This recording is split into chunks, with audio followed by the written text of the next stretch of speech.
رسائی ہے قلبوں کی رسائی ہے لو جب تو بنائی ہے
ارے عوام کسی اور کا نہیں پڑھنا تیرا کھاوا میں تیرے گیت گاوا یا رسول اللہ تیرا میلاد میں کیوں نہ مناوا یا رسول اللہ حضور کا میلاد مناتے ہیں تو مل کے پڑھے سن شہر میں صرف کی سبحان ہے مطلع یہ شک کیا تھا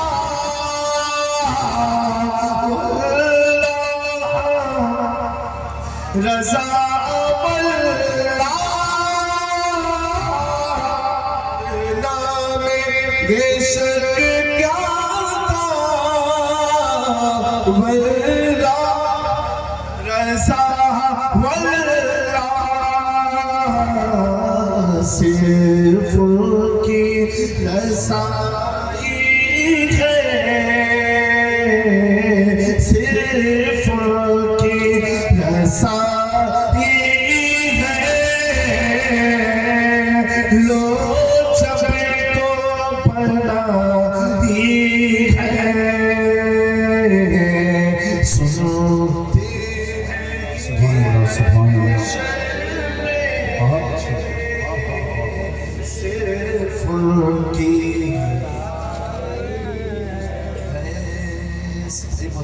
پڑھنے چل رہا ہوں صلی اللہ سیدنا مولانا محمد وعلى آل محمد كما تحب وترضى تصلي عليه صلی اللہ علیہ وسلم. حضرات گرامی، آج کے اس پرفتن دور میں جتنے جتنے لوگ حاضر ہیں بغور بات کو سماعت کریں، اور میرے خیال سے بہار کی تاریخ میں، میری زندگی کی تاریخ میں بہار کا پہلا جلسہ ہے کہ ٹائم پر مائک ملا، تو بڑا قیمتی وقت ہے۔ اس کے بعد بھی جلسے چلتے رہیں گے انشاءاللہ تبارک و تعالیٰ۔ اگر ایک دو جملے آپ کے دل تک چھو گئے اور آج کے جلسے میں اگر آپ نے اپنے آپ کو تبدیل کر دیا، سمجھ جانا میرا آنا کامیاب ہو گیا، آپ کا بیٹھنا بھی کامیاب ہو گیا۔ حضرت سیدنا امام جعفر صادق رضی اللہ تعالیٰ عنہ، کون جعفر صادق ہے؟ جو حضرت امام حسین کے پر پوتے ہیں، جن کی شان یہ ہے اللہ اکبر کہ جن کی بارگاہ سے تعلیم یافتہ شخص وقت کا امام اعظم ابو حنیفہ کے نام سے جانا جاتا ہے۔ آپ بہت بڑے محدث ہیں، مفسر ہیں، فقیہ ہیں، آپ کی فقہ جعفری ہے۔ اللہ اکبر، وہ امام جعفر صادق جن کو جیتے جی دنیا میں جنت کی بشارت کرنی ہو، کم کر دینا بھائی، وہ امام جعفر صادق جب آپ بیان فرماتے، آپ کہیں تقریر فرماتے، عوام کے بیچ میں بیان کرتے، تو آپ فرماتے بیان کرنے کے بعد میں نے جو کچھ بھی تقریریں کی ہیں، اگر اتنے بڑے مجمع میں سے کوئی ایک شخص مجھے کہہ دے اے جعفر صادق تمہاری باتوں پر میں عمل کروں گا، تو جعفر صادق وہ جعفر صادق جن کے باپ دادا کی جنت ہے، جن کے دادا امام حسین جنتی جوانوں کے سردار ہے۔ ہم تو جنت کی چاہت رکھتے ہیں، جنت جس سے ملنے کی چاہت رکھے اسے امام جعفر صادق کہا جاتا ہے۔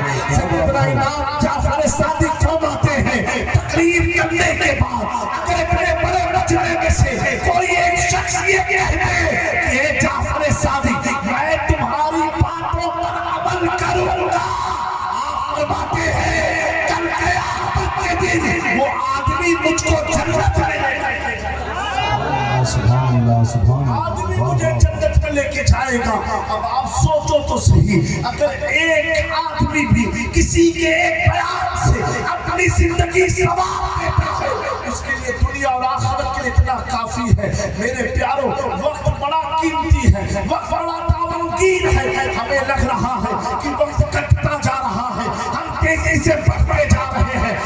نہیں میرے پیارو، یہ سوچ تو یہودیوں کی ہے، عیسائیوں کی ہے، مشرکین کی ہے، وہ یہ سمجھتے ہیں وقت گزر رہا ہے، ہم ترقی کی طرف گامزن ہو رہے ہیں، لیکن ایمان والوں کا شعار کیا ہے؟ ایمان والوں کی علامت کیا ہے؟ جیسے جیسے وقت گزرتا ہے اس کی زندگی میں تبدیلی پیدا شروع ہو جاتی ہے۔ پیارے کریم آقا ہم سب کے مولا نبی پاک صلی اللہ علیہ وآلہ وسلم نے ارشاد فرمایا، جس نے اپنی زندگی کے 40 سال گزار دیے اور 40 سال گزارنے کے بعد بھی اس نے اپنے اندر تبدیلی پیدا نہ کی، اگر جواری تھا پھر بھی جوا کو نہیں چھوڑا، اگر شرابی تھا پھر بھی شراب کو نہ چھوڑا، گناہ کبیرہ کو 40 سال کی عمر گزرنے کے بعد بھی اگر کوئی شخص ترک نہیں کرتا ہے تو آمنہ کے نام فرماتے ہیں اس کا ٹھکانہ جہنم ہوگا۔ میرے پیاروں، پتہ کیا چلا؟ جیسے جیسے وقت بیتتا جا رہا ہے ہم موت کے قریب ہوتے جا رہے ہیں، قیامت کے قریب ہوتے جا رہے ہیں، اپنی قبر کے قریب ہوتے جا رہے ہیں، حساب کتاب کے قریب ہوتے جا رہے ہیں۔ آج کے نوجوان کہتے ہیں جب کہیں زلزلہ آ جائے کیا حضرت قیامت آنے والی ہے؟ ابھی ایران امریکہ کی جنگ شروع ہوئی، لوگوں نے پوچھنا شروع کیا کہ حضور کا فرمان ہے جب فارس پر حملہ ہوگا یہ قیامت کی نشانی ہے۔ نوجوان نے پوچھا کیا حضرت یہ قیامت آنے والی ہے؟ اللہ اکبر، مکہ مدینہ منورہ میں بڑی بڑی عمارتوں کو دیکھ کے لوگوں نے پوچھا کیا اب قیامت آنے والی ہے؟ مکہ مدینہ میں جزیرہ عرب میں بے موسم بارش کے گرنے سے لوگوں نے پوچھا کیا قیامت آنے والی ہے؟ میں کہتا ہوں میرے نوجوانوں، کیا تم اسی فکر میں رہو گے؟ اب قیامت آنے والی ہے، اب آنے والی ہے۔ ارے یادار، سب سے بڑی قیامت کی نشانی یہ ہے تو زلزلہ دیکھ کے بھی مسجد کی طرف نہیں آتا ہے۔ اللہ اکبر، تو کورونا جیسے وائرس کو دیکھ کے بھی مسجد کی طرف نہیں آتا ہے۔ اتنے ظالم حکمرانوں کے ظلم کا شکار ہونے کے بعد بھی اللہ قریب نہیں آتا ہے. میرے پیارے قرآن کو چلایا جا رہا ہے, اس کے بعد بھی تو اللہ کے قریب نہیں آ رہا ہے. مسجدوں کو شہید کیا جا رہا ہے, اس کے بعد بھی تو اللہ کے قریب نہیں آ رہا ہے. علماء حق کو جیلوں کو سلاخوں کے پیچھے ڈالا جا رہا ہے, اس کے بعد بھی تو قریب نہیں آ رہا ہے. پتا کیا چلا, تو نشانی کو مت ہو, اپنے آپ کو بدل دے. یہی سب سے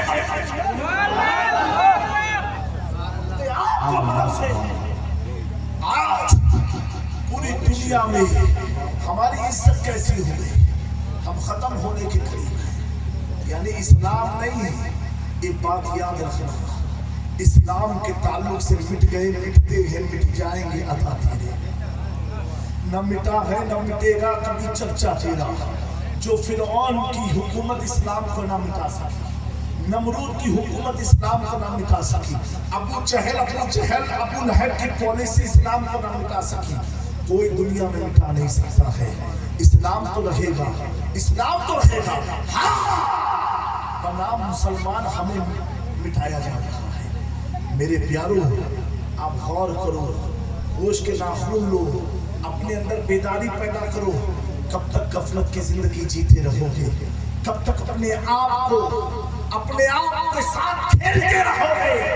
کبھی تو ہوش میں آؤ, کبھی تو ہوش میں آؤ. میرے پیارو, ایک بات میں عرض کرتا ہوں, اسلام اللہ کا دین ہے, اسلام اللہ کا دین ہے. جس طریقے سے اللہ کی کتاب کو کوئی بدل نہیں سکتا, اس طریقے سے اسلام کو کوئی مٹا نہیں سکتا. اسلام تمہارا محتاج نہیں ہے, تم اسلام کے محتاج ہو. اور اسلام ایسا دین ہے کسی کے مٹانے سے مٹ نہیں سکتا. ابھی 2024 کا واقعہ ہے, 2024 کا واقعہ ہے. جنوری کا مہینہ تھا. سنجیدگی سے سننا اور سمجھنا ہم کہاں جا رہے ہیں. 2024 میں فرانس ایک ملک ہے یوروپ یونین کا, فرانس کا راشٹرپتی بھارت میں آیا. 26 جنوری کے موقع پر ہمارے وزیر اعظم نے اسے دعوت دیا.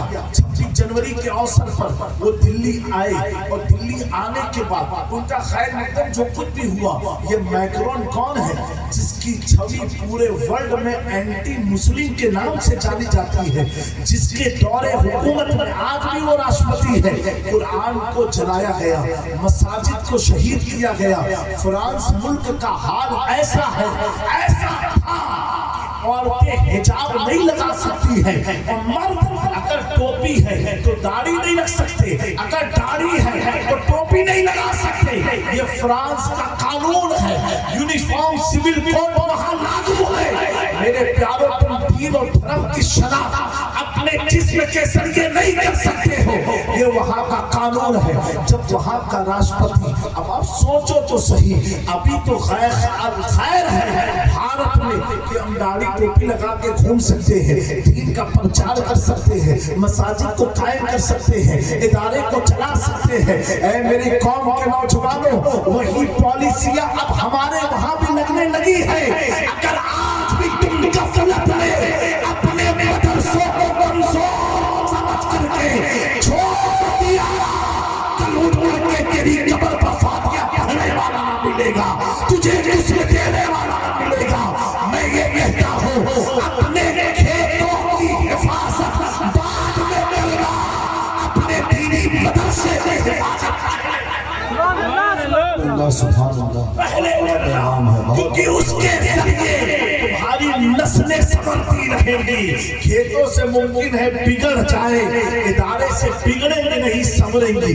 بہرحال جب وہ بھارت میں آیا, آنے کے بعد ہمارے ملک کے وزیر اعظم, آپ گوگل میں جا کر کے سرچ کرنا, ہمارے ملک کی میڈیا کو اتنا وقت نہ تھا کہ میکرون کی آمد کی خبر بھارت کی میڈیا پر دکھایا جائے.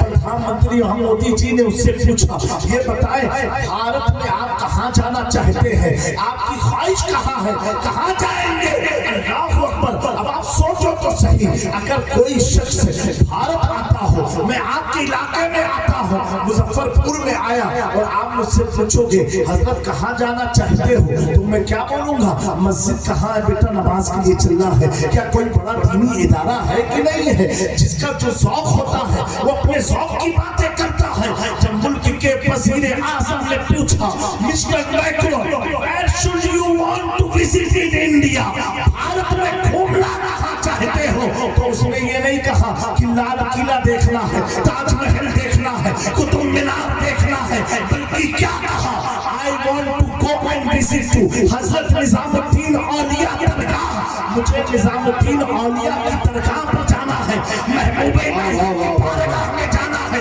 اب آپ سوچو تو صحیح لوگ یہ سمجھتے ہیں کہ ولیوں کی بارگاہ میں صرف قریب جایا کرتے ہیں ہمیں ایسا نہیں ہے ولیوں کی بارگاہ میں وقت کا نعرہ تکبیر نعرہ رسالت رحمت عالم کانفرنس حضور سید جامی اشرف صاحب اشرفی الجیلانی تم سوچو تو صحیح جس کی مثال اینٹی مسلم ہے کہ مسلمانوں کے خلاف ہے اس کی حکومت میں مساجد شہید ہو اس کی حکومت میں قرآن کو جلایا گیا اس کی حکومت میں تم دین کی دعوت نہیں دے سکتے ہو اور وہ کیا کہہ رہا ہے مجھے کہاں جانا ہے کہاں جانا ہے نظام الدین اولیاء کی بارگاہ میں جانا ہے مجھے معلوم اس علاقے کے بے شمار لوگ دلی میں رہتے ہیں سنو تمہاری بدحالی کا علاج کسی تعویذ میں تو نہیں ملے گا لیکن محبوب الہی کی چوکھٹ پر جاتے رہو جاتے رہو جاتے رہو ایک دن آئے گا تیری ایک نگاہ کی بات ہے میری زندگی کا میکرون نے کیا کہا مجھے نظام الدین اولیاء کی درگاہ پر جانا ہے اب بتاؤ یہ سن کر کے جو ڈیلیگیشن تھا انڈیا کا وہ بھی تو سناٹے میں ہوتے ہوں گے کہ جو مسلمانوں کے خلاف ہے مسلمانوں کے علاقے میں اور کیا محبوب الہی جانا ہے کیا محبوب الہی میں کوئی فاؤنٹین ہے کوئی باغیچہ ہے کوئی خوبصورت درخت نہیں اللہ والے علی والے جہاں بیٹھے وہی جنت بہرحال